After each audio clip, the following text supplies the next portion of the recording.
celebrating victory over Japan Day and the end of World War II.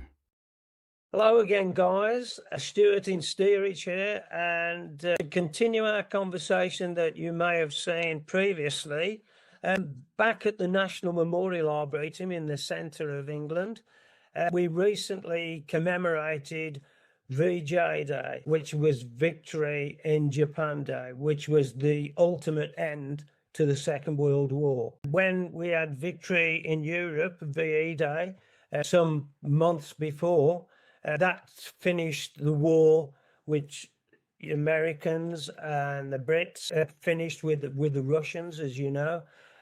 Basically, once that had finished, the war was still going on for people far in the Far East. In fact, they were actually called the Forgotten War because a lot of people were rejoicing and celebrating for VE Day, and in the East, they were still fighting. So there were families in Britain and probably in the States whose sons and daughters were still out there while everyone else was celebrating that their sons and daughters, fathers had survived, and they didn't know whether their families were going to. So we were still at the National Memorial Arboretum remembering this and the sacrifices that they made. And this year, because we've got King Charles III and Queen Camilla, it was the first time that they'd visited the National Memorial in that capacity, although Prince Charles, as he was then, had been quite a few times, but he'd never visited our place as king before. So unfortunately, a strange phrase to use, but I was working there at the time, and it was so busy with thousands of people because of the royals being there, the great and the good were there. Even our Prime Minister made a guest appearance. And because I was working, I was only able to see the royal couple from perhaps 50 yards away because they were being entertained, shall we say, in a separate building, which wasn't the building I was working in, unfortunately. But anyway, we did manage to have a few moments where I hope you'll be able to see the footage. We had our display team of the RAF, which are known as the Red Arrows, who are fantastic, real cream of the cream pilots in Britain, a display team.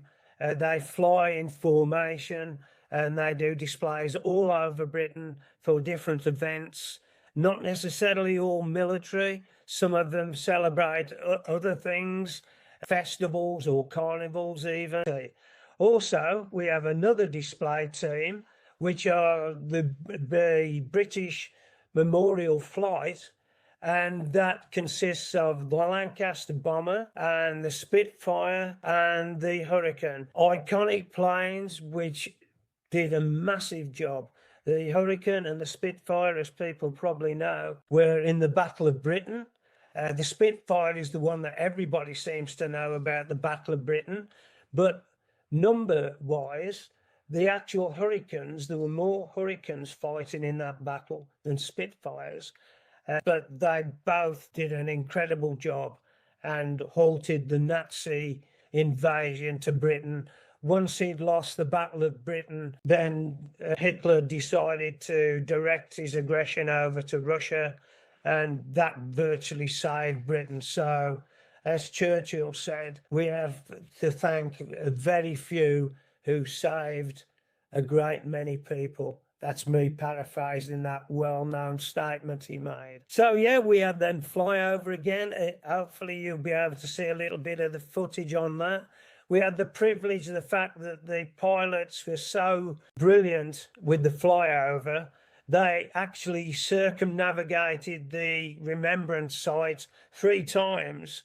And on the third pass, which I hope we've got the footage of, they were that low, they were virtually at treetop height.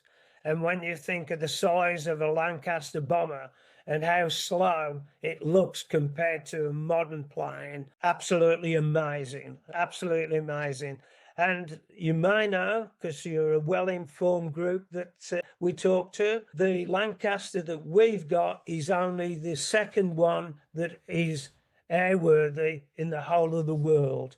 The other Lancaster bomber that is available is in Canada, and so they're the only two flying Lancasters left out of thousands that were manufactured and fought during the war. So it's a real privilege to see that. So I hope you've enjoyed the little taster about when Stuart in Steerage saw the Royals, admittedly from a distance, but it was still a privilege to see them. So see you again soon, guys.